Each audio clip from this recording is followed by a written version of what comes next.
This is the Woolfish channel. We're playing Pokemon Crystal and have just caught the Snorlax that was sleeping in front of Diglett Tunnel. So we have the routes open to Fuchsia City, like the cycling road, and this route to the east. So we're going to be working on training up our Pokemon using the trainers on these paths before going to Fuchsia City, challenging, well, Koga's daughter. I don't know what her name is, but Koga's a Elite Four member now, so we've already beaten him, but are yet to defeat him at its strongest level. So we'll work on leveling up Donphin and Magneton if we can. I can see it. Everything to see around about you. Oh, he's a psychic. And yeah, we're gonna head to Fuchsia in a minute. Psychic Fidel wants to battle and sent out Datu. And then we're gonna head to Cinnabar and then Viridian. Nightshade goes right through my defense. Hopefully just roll out. Cuts his health pretty quick. Just return my defense back to regular state, the normal state. Wow, one shot him with the defense curl rollout. Did not expect that. Wow, oh, that was it? That's nuts. I couldn't foresee your power. Got the money, spent the money.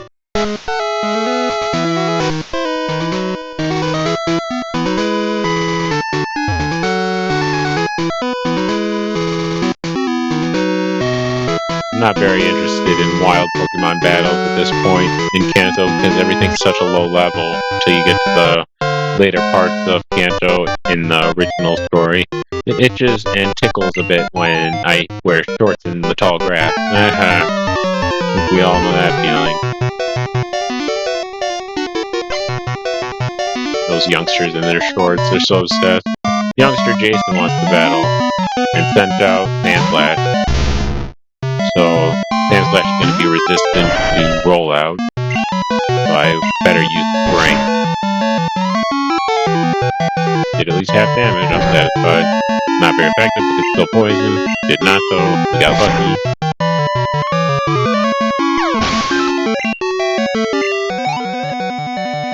I think Poison Sting has like a 30% chance of poison. Jason's about to use Crobat. We'll probably answer back with rollout. After defense curl. Yeah, that wing attack didn't do too much. And hopefully rollout hit.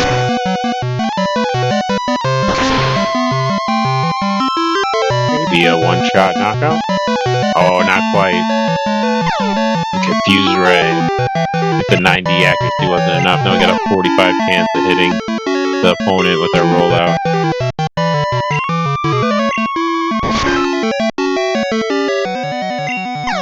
Time to brutalize Donphin.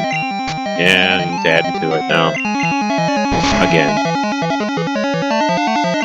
And we flinched. Oh my gosh. Are we gonna make it? Still confused. Alright. Tackle hit too. Mr. Jason was defeated. Hi! I got stomped. Got the money, spent the money. The question is, do we use a Lemonade? And is there a Snorlax on the dock to the east? It's a fruit berry tree. Got a berry. It's a berry. Named berry. Put a berry in a pocket. Item finder. Yay! We swapped Pokemon already, correct? Yeah. Magneton's experience. Donphin's level 45, so that'll be nice. Well, it'd be nicer if he learned Earthquake, but I don't think he gets that to like level 62 or 3, unfortunately. Psychic Herman wants to battle and sent out Execute.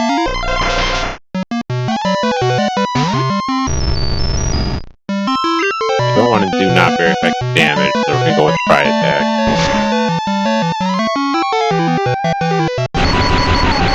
Got a paralysis in there. Fully paralyzed. Got all the luck out of that one.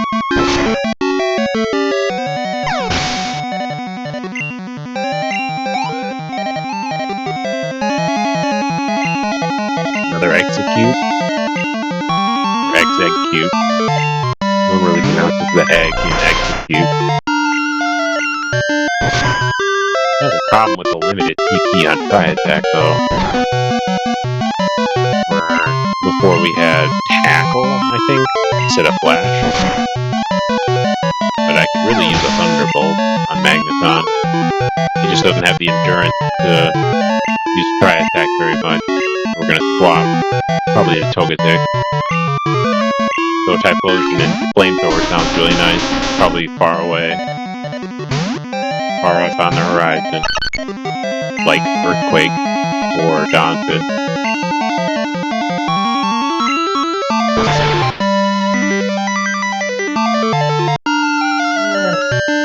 I guess we can use Shadow Ball, especially if we're confused. Critical hit.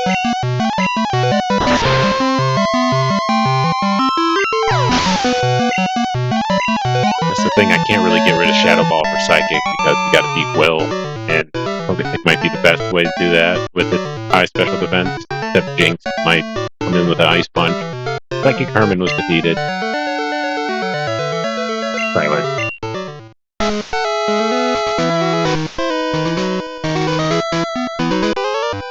Oh boy.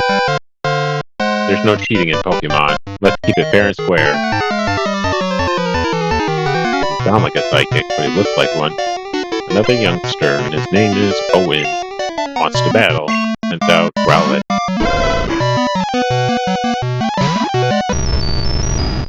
Uh-oh. Maybe we use Togetic again? Grant Poliwhirl. I'm hesitant to give Poliwhirl more experience because he might learn a fighting attack as Poliwrath, and I haven't gotten that yet, but it might be like Victory Bell, where after you evolve with the stone, they don't learn any moves. That being said, I'm happy it's learned Body Slam, so it has a decent powered attack, physical attack at that can have a side effect of paralysis. Huh? How did this happen? Got the money, sent the money. Is that everybody? Used to be more on this route in the first gen. Gamblers, whatnot. Workers with their Magnetons and Magnemites. We're gonna go to Lavender Town to heal up Donphin and Togetic. I feel so content fishing while listening to some tunes on my radio.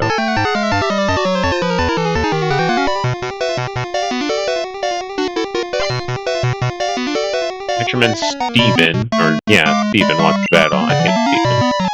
Oh, Stephen King spelled his name.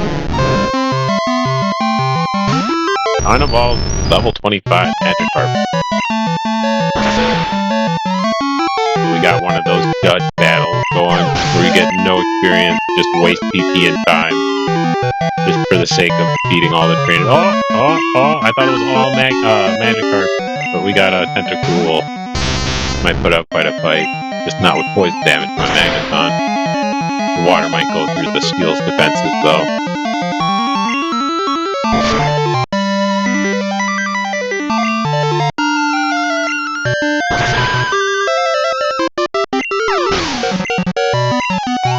Still looking to learn that Thunderbolt with Magneton. But it seems you don't get any of the good moves for your Pokemon until late. Which is like, late meaning like level 60 in the old games. Or should I call them classic?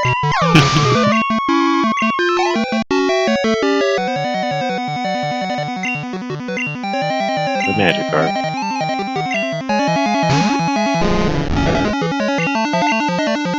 Did miss the Quillfish call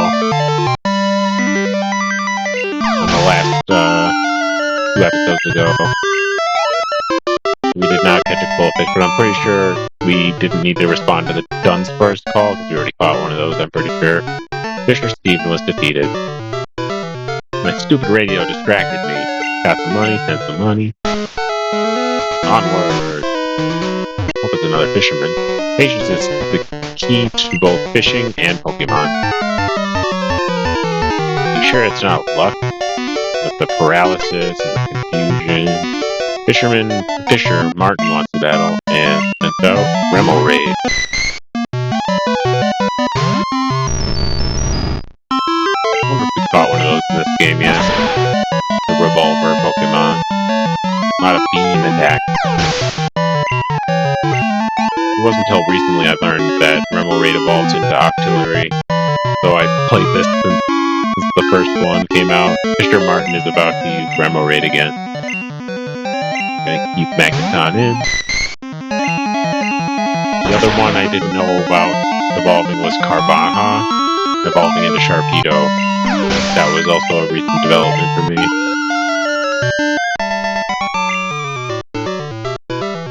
Wow!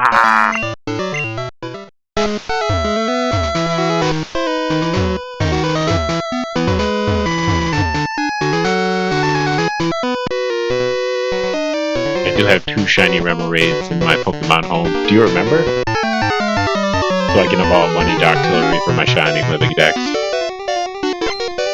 My Pokemon home has like 1,018 Pokemon out of 1,025. Fisher Kyle wants to battle. I'm trying to get I need a Jirachi, which I can get on BDSP, and a Deoxys, which I can get from Fire Red and Leaf Green on the Switch once the Pokemon Home becomes available on October of 2026. So I'll get that soon. And then there's Zoroark, which is in VA. I was about to send out Suicune. A lot of Mythic. Celebi I don't have, but apparently you can get that from completing, was it the Fire Red Leaf Green Pokédex? Which involves catching a Kangaskhan and a Chansey in the Safari Zone, so that's still a pretty steep requirement. They will not be able to send the Celebi from this game to Pokemon Home. They're getting rid of the Pokemon Bank transferring and server soon, so Fisher Kyle is about to use Poliwhirl. So you won't even be able to send it if you had all the equipment for it in games. And I lack the Pokemon Bank app.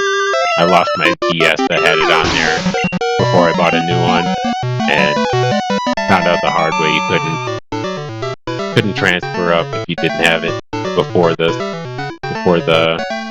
bank closed, Pokemon Bank closed, and you had to have a subscription to keep it, but even that's going away soon. Fisher Kyle was defeated. You do remember. Got the money, sent the money. Heal up Don, Finn, and Togetic. This is the Mart, not the Pokemon Center. I don't think the Mart used to be southeast of the Pokemon Center in Lavender Town, even if they even had one. If I remember correctly, I don't remember there being a Mart in the first gen, Red, Blue, and Yellow, in Lavender Town. It was so close to Celadon, I thought you had to go there for shopping.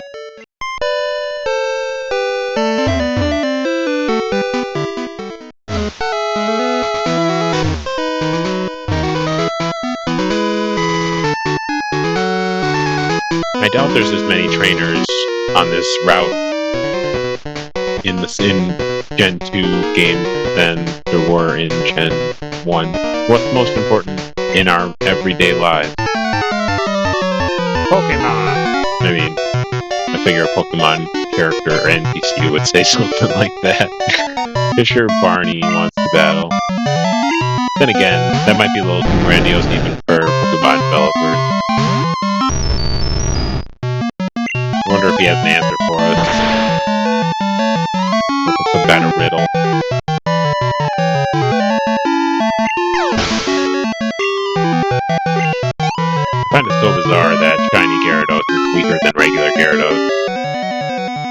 Barney's about to use Gyarados again.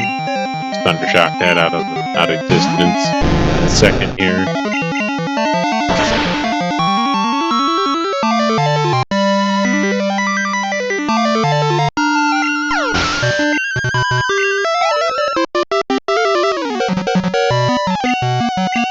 Barney's about to use Gyarados again. About to one-shot that beast. Thundershock. Left the Gyarados team.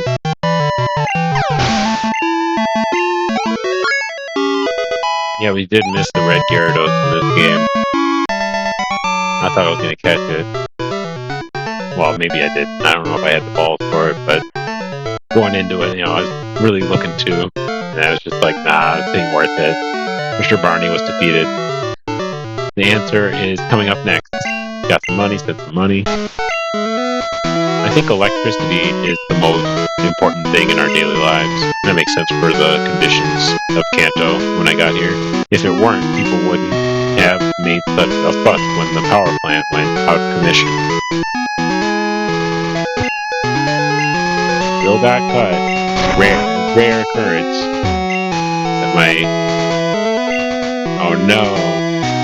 That my Elite Four team has cut on it still. And Flash. Did not expect to have to use Flash on Magneton, but here we are. Getting rid of Tackle. But there's so few moves to learn in the old games that it's like it's easier to justify teaching your Pokemon in HM than the new games, which is I think one of the reasons they started getting rid of HMs being necessary to navigate the overworld.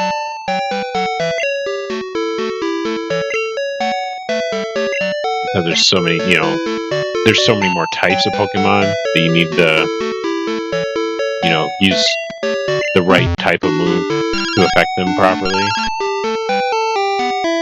Hello, it's me, Alan. My Tangela is getting stronger, exactly as I calculated. By the way, we knocked out a wild Spinarak just the other day. Studying up in advanced work. See you later. Click.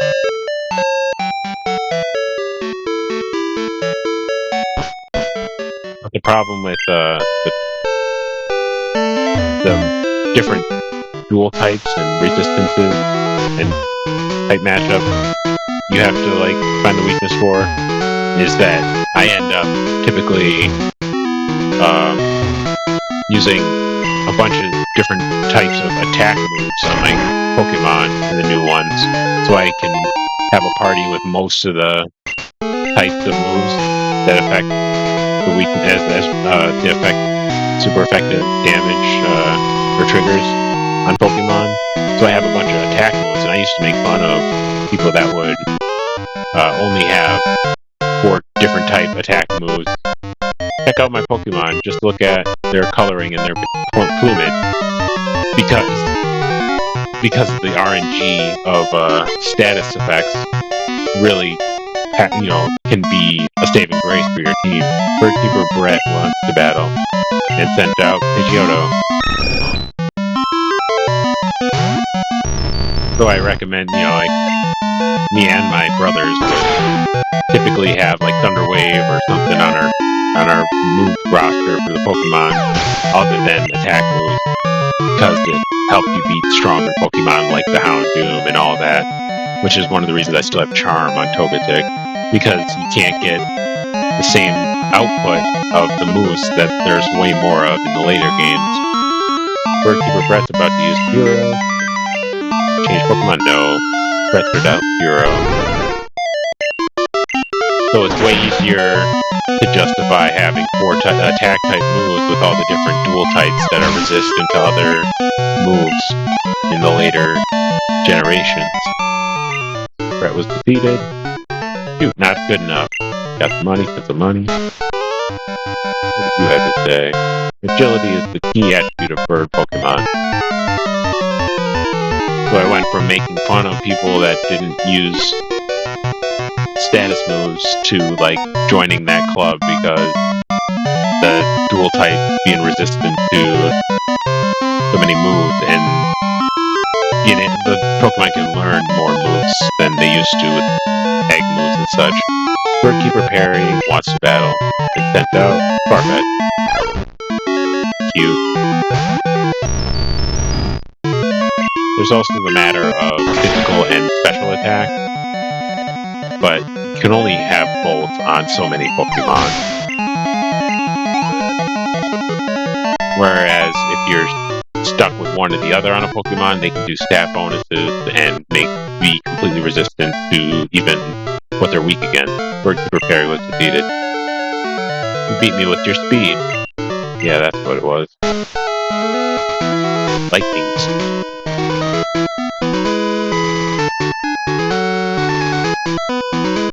It's interesting to see how the game kind of shifted. Would you like to battle my Pikachu gang? Oh geez, might be running out of Tri Attack after this one. Jonathan can't learn Dig. Pokefan Joshua wants to battle and sent out Pekachow. So weak. Speed and EVs for Magneton here. What? Another Pekachow.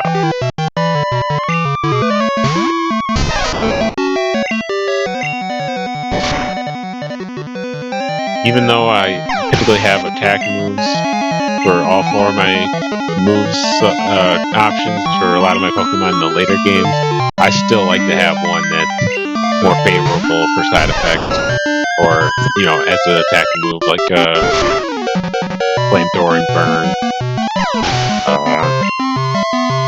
Flooded Bomb and Poison, for instance.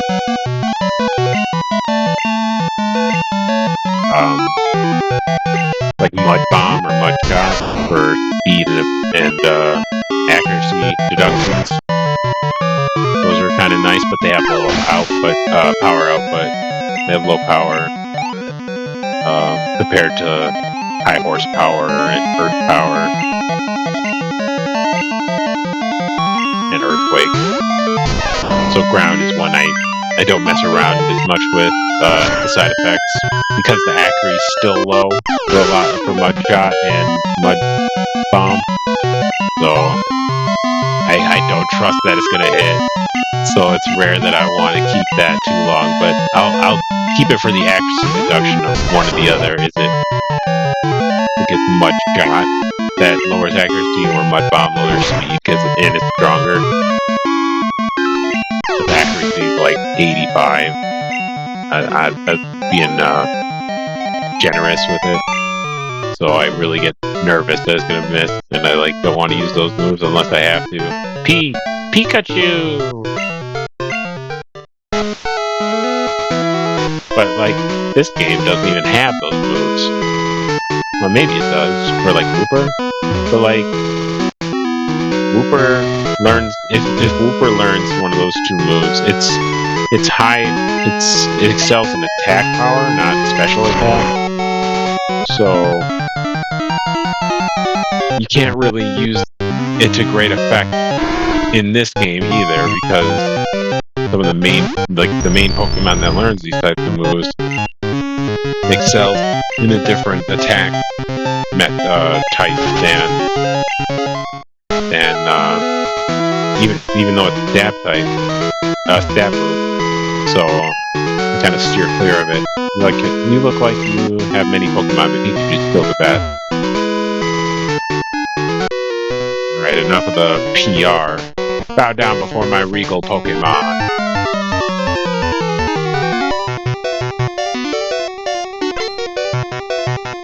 Fan Alex wants to battle. Couldn't have gone much different in a much different direction there. This is kind of opposite. Saying PR stunt is this one, and then bow down to my regal Pokemon. I didn't realize it was a Nidoking and Nidoqueen though. That's kind of fun. Still don't have Psychic on Togetic, so we're gonna use Poliwhirl to affect their ground typing with water moves. hopefully Poliwhirl levels up after this Nidoking knockout.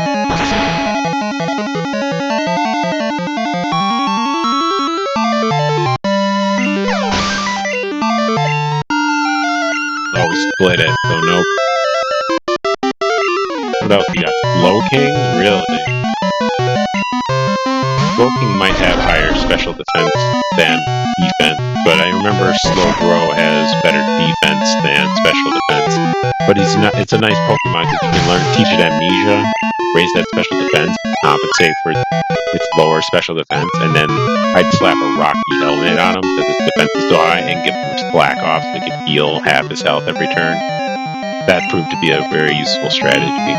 Oh, and Seaking, not Nidoqueen. I thought Nidoqueen would be up. Got Seaking, so we'll throw Magneton back in there.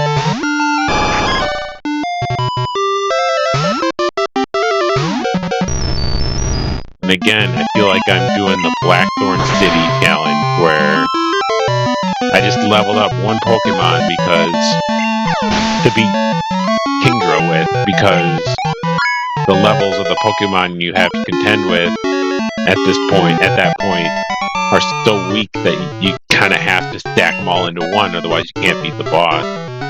And like the options for training after you beat all the trainers is like maxes of 23, level 23. How dare you mock royalty? Got the money, set the money. And then you're training on level maybe 25 if you're lucky, the Gravelers, over and over to compete with a level 40. So if you want all your Pokemon level 40, you're going to spend hours just doing that. I should go to Rock Tunnel to get myself an Onix. And that to me is just not worth it. Hiker Kenny wants to battle and sent out Sandslash. Oh no. At least we got a special move.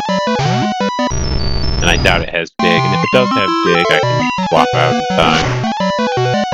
But I'm expecting a Slash.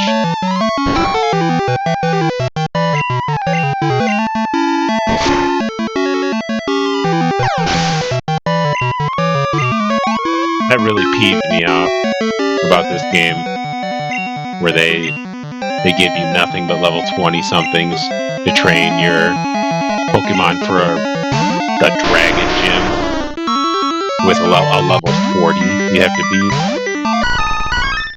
Like, how long do you want me to be around just training on weak Pokemon? It's never gonna be enough experience. That was my main gripe about second gen.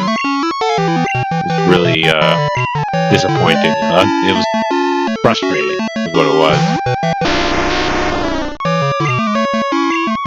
And for this run through, I learned, how to handle it. It's just unfortunate that I had to, you kind of have to focus on one Pokemon being the goated, or over leveled compared to the other Pokemon in your party, just to beat a Kingdra. Otherwise, you have to spend hours training your Pokemon. It's just so annoying.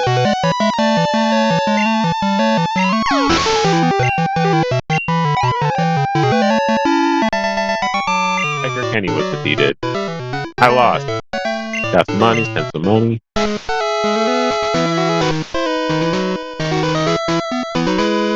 Did we miss anyone up to the northwest here? Nope, doesn't look like it.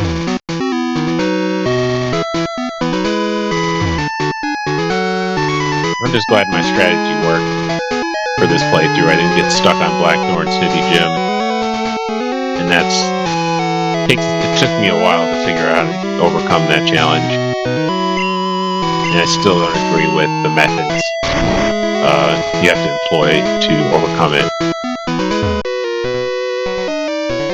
But, at least I can, and did. Hi, did you know? Pokemon get more friendly if you train them in a place that they remember. What? I did not know that. Still learning about Pokemon. Pokefan Trevor wants to battle. And sent out Psyduck. So I'm imagining that hint indicates that training a Pokemon where you caught it which is logged on the later games, and probably these ones, it's just not visible, gives them a higher friendship level. Trevor was defeated. Where did I meet this Psyduck? Yeah, exactly. That's how I feel about the whole game. Not available. Chansey's cute, but I don't have it. You have Chansey? Want to trade for my Aerodactyl? Wow, I'll catch 2 Chanseys for an extra, for a fossil Pokemon. Let me tell you, I had a hard time catching my prized Pokemon. I never would have thought Chansey for an extra Aerodactyl. But then I'm thinking about the Pokefan Carter wants battle, and then I'm thinking about the release for Pokemon Home Access and Fire Red, Leaf Green, and the Kangaskhan catches I'll have to make to get the Celebi for this. Well, it will be the first time in my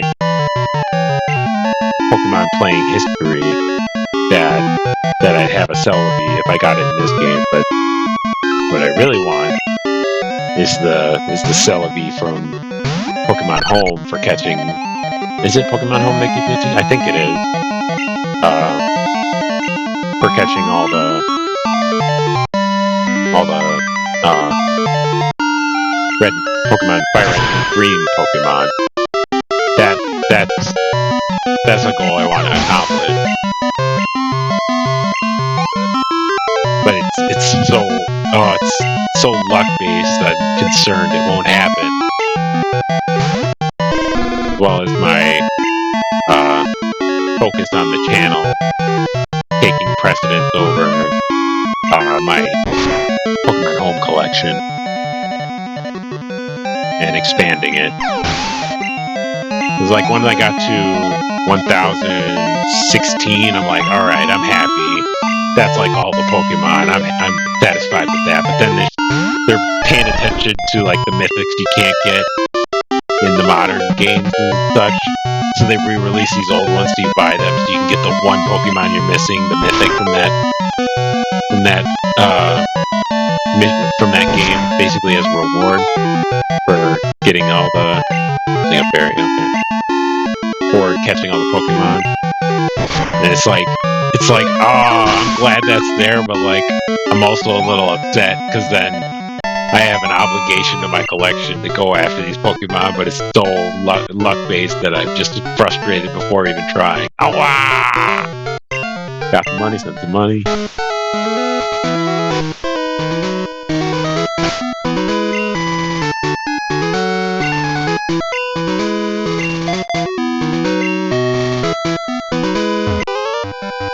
My dream is to fly with my beloved Beard Pokemon. No, not Beard Pokemon, Bird Pokemon. Barkeeper Roy wants to battle and sent out Hero. Yeah, so it's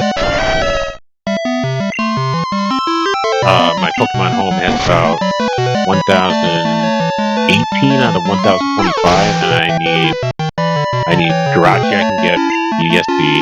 I need Deoxys I can get in October, Fire Red Leaf Green.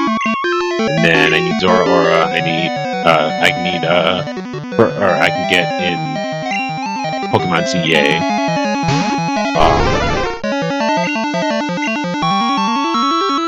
But like, catching all the DLC Pokemon, you have to get all the Pokedex entries for the DLC and the regular game without the DLC.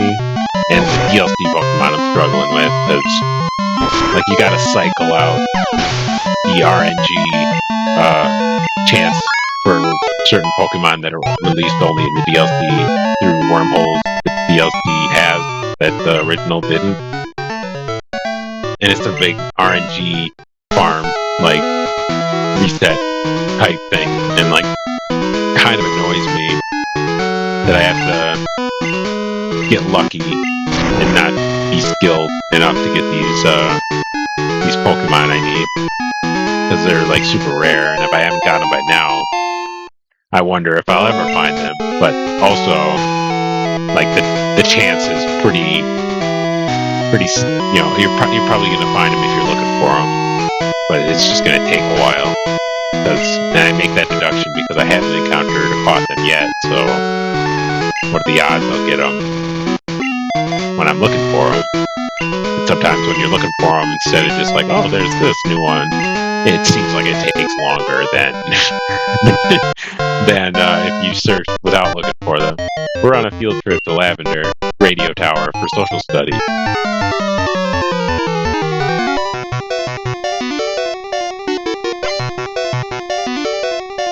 Schoolboy Johnny wants a battle and sent out Bellsprout. Then for Z, I just have to basically do my post-game DLC quests with the wormholes and get enough research done and points or like missions accomplished in the wormholes to get a special scan, and that'll allow me to catch some, like Zora Aura might be available eventually, and it takes a while to get those all unlocked. And then I wonder if you get a second chance if you miss the Pokemon, like at all, you get a second chance to catch that Pokemon, the legendaries that are available that way. And like I haven't even, maybe I caught Vermillion, but I haven't caught Zora Aura, and that's like, I think that's a mythic. That's a mythic rare. So I'm imagining there's like a high catch rate, or catch chance, or probability that you can't miss that Pokemon because it's a mythic rare, that they make it kind of easy for those. Notably, after you beat the game in the DLC, Schoolboy Johnny was defeated. You're wickedly tough. Got some money, sent some money. So I imagine I'll be able to catch Zora Aura. I just gotta put in the time to actually find it. There's some other Pokemon I don't have in my Pokemon home. It's all mythics left. Celebi, that would be October I can get that Pokemon, but also I'd have to catch a Kangaskhan and a Chansey in the Safari Zone in Fire Red Leaf Green. Holly! Hello, Kelly here. It's a great night for fishing. How's your trip coming along? I can't complain about my fishing. Oh yeah, I lost a wild gold bat. It was huge, like this big even. Heh, I guess you can't tell over the phone. Yeah, well, I'll be seeing you. Well, why don't you call me when you find my waterstone, Kelly? I was so excited. I really thought I was getting my waterstone. I was like, finally. But no, he just lost a gold bat. Like, dang it. Have you forgotten anything? Dang RNG.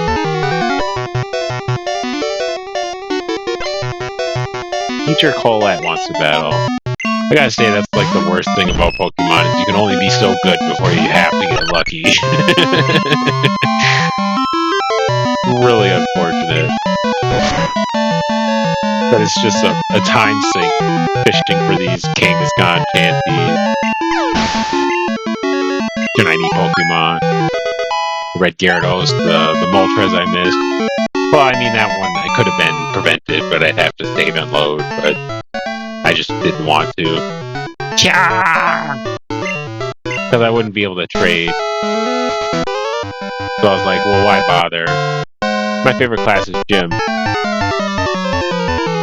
My mindset back then, too, was like, well, what are the odds I'm going to catch these legendaries? Especially if, like, I lost Sleep Powder with my Butterfree in this game, and I'm just like, can't put him to sleep, but luckily Victory Bell had Sleep Powder.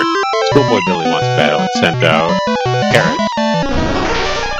So I replaced Sleep Powder in this game, but I haven't encountered the issue that Pokeballs miss when you throw them, so I need it less in need than it is in the yellow version, which is probably the hardest game to catch the legendaries in, because in red and blue the Pokeballs don't miss, even if they're awake.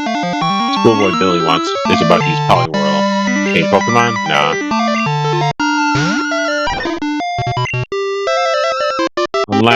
Unless the legendary dogs are one of those that dodge the ball.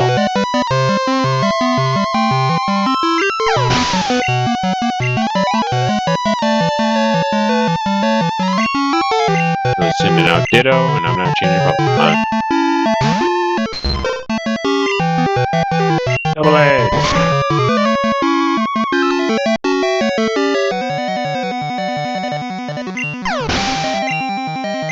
we have yet to go after Suicune. I kind of want to use a Master Ball. Billy's about to send out Paris. Change or no? Nope. Because I hear Suicune requires like 40 Ultra Balls just to meet odds for catching it, and that's like nuts. That's so much money. That's so many challenges of the Elite Four that you win the whole thing. Like, it's too demanding, in my opinion, for the title Pokemon. Schoolboy Billy was defeated. Oh no! How could I lose? Got some money, spent some money. So that right there upsets me. On sunny days, I think that the kids would rather be playing in the schoolyard than studying in class. And like I've caught all the legendary dogs in my main file back in the day, but like it took so much time just finding them in the wild and everything, getting their health down, putting them to sleep, and then countering them again to try to catch them. But your Hilary wants to battle, and like I was glad that Crystal doesn't make you do that with one of the dogs, but then the catch rate is so low, it's like, you might as well have that. I just have to spend all this time, the Duck Cubone, battling for money, or using a Master Ball, and then not being able to use it on Celebi. And I don't even know if Celebi can be caught with a Master Ball, or if the GS Ball always works or something. Or if it just is a item you need to trigger the appearance of Celebi. So I don't know all of that, but I know you need the GS Ball to encounter Celebi, and I've never gotten it before until today, my last episode. So that's where I sit with Celebi, and I'll have to do some research to find out the event that triggers and the sequence of how to catch them. So I'll have to find that out, which was not available back in the day. But I heard something about a GS Ball, and it's like, oh, you do all this to get it, and it's like, oh, that was Japan only. So it's like, So I couldn't have even caught it.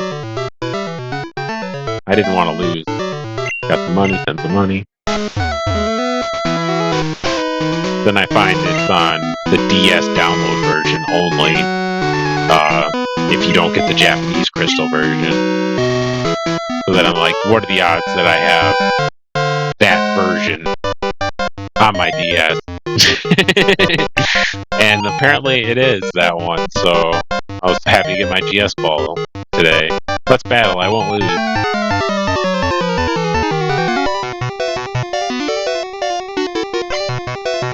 I thought I opened up with like, oh, maybe we'll catch Celebi. That'll be a first for me. Schoolboy Tommy wants to battle. And I looked it up and sent out Zatu. I looked it up and then found how it's only in those two versions that I mentioned earlier, and it's like, there's no way I have the Japanese version, and I doubted that I had the DS download version, but that's the one I got, so I was quite pleased to find the GS Ball today, or in the last episode, or might have been the episode before that, but today, either way. And I was really surprised that I had the option or chance to catch a Cell, because I don't know what that sequence is, because I'd never gotten a GS Ball before. Schoolboy Tommy was defeated. I forgot to do my homework. Oh no! Got some money, spent some money. There's quite a few trainers out here. Hang on, I have to phone my mom.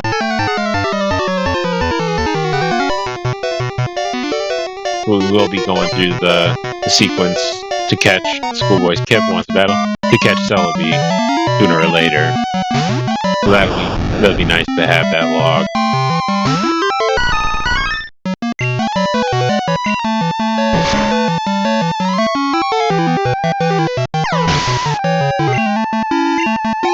They're watchable by the lovely audience, or at least just me. Schoolboy Kip is about to use Magnemite.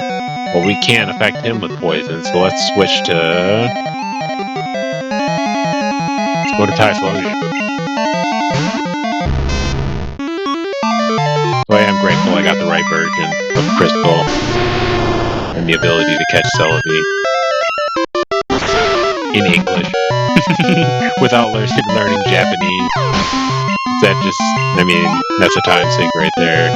But then again, if you learn Japanese, you can also buy Japanese-only games by switching your region to get those games. That'd be, I mean, there's quite a few Japanese-only games for quite a few consoles, but it'd be nice to be able to play Makai Wars instead of just Makai Kingdom. I think they changed it from Makai Wars to a different title anyway, but Makai Kingdom is the NIS America game and an Atlas game. About these magnetons, no, don't change. And like, it was super hyped after, but at least by my brother after he tried Makai Kingdom, but he was eventually disappointed by finding out that it didn't release in America. But I did my research and found that it did release in Japan with a different name. So I was like, oh, maybe I want to log those games. And then I was like, I don't speak Japanese. And it's like, well, what if I learned it? And it's like, it's going to take forever, isn't it? So, sorry, Mom, I was beaten. Got some money, sent some money. But is it really, I'm faced with the decision, is it really, do I want to learn Japanese to play these games? And it's like, I don't trust that I'd be able to learn it in a short enough amount of time. It would take like daily practice and studying, and like I don't think it's in me anymore. Like languages are a young person's game when they want to learn multiple languages. You have to work on translating at least to one language that you learn natively, or as a kid, and then. Yeah, as your vocabulary and languages develop, you have more references and translations to, regard or refer to. And I think people snowball that. It's pretty cool to learn. You have like 4 languages under your belt. But I tried learning Spanish and determined that was not for me.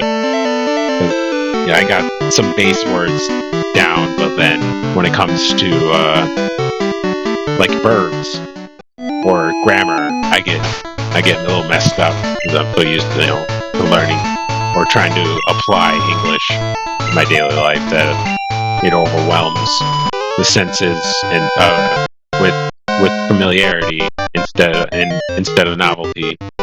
Cycling road is a quick shortcut to Celadon. And I also hear that going to the native country of the country of origin for the language really helps you get fluent in speaking it. Birdkeeper Bob wants a battle and sent out knocked out. So it's also kind of for people that live in diverse communities that have different languages spoken in it, like America and Spanish, but it's also few and far between in a lot of states that you'll encounter a Spanish speaker.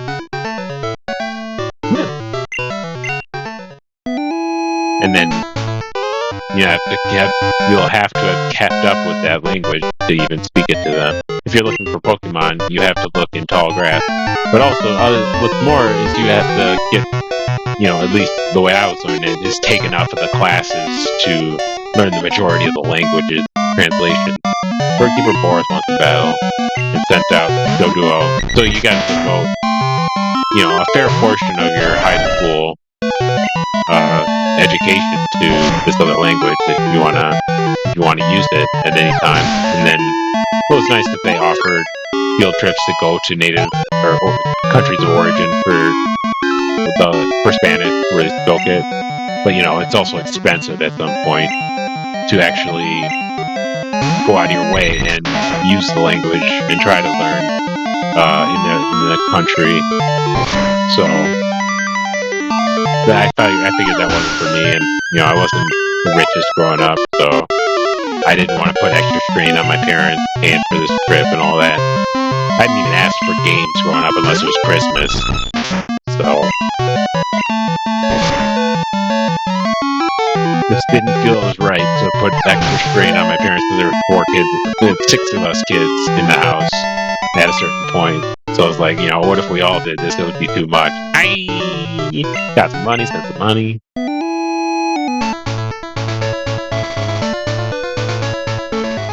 But then I realized recently that I was like, we never asked for stuff, except for Christmas, and that's kind of bizarre. It's like that's the only way to get stuff as a kid, unless you have a job. But yeah, we're gonna call that an episode. Thanks for watching, and I hope to catch you on the next one. Toodles.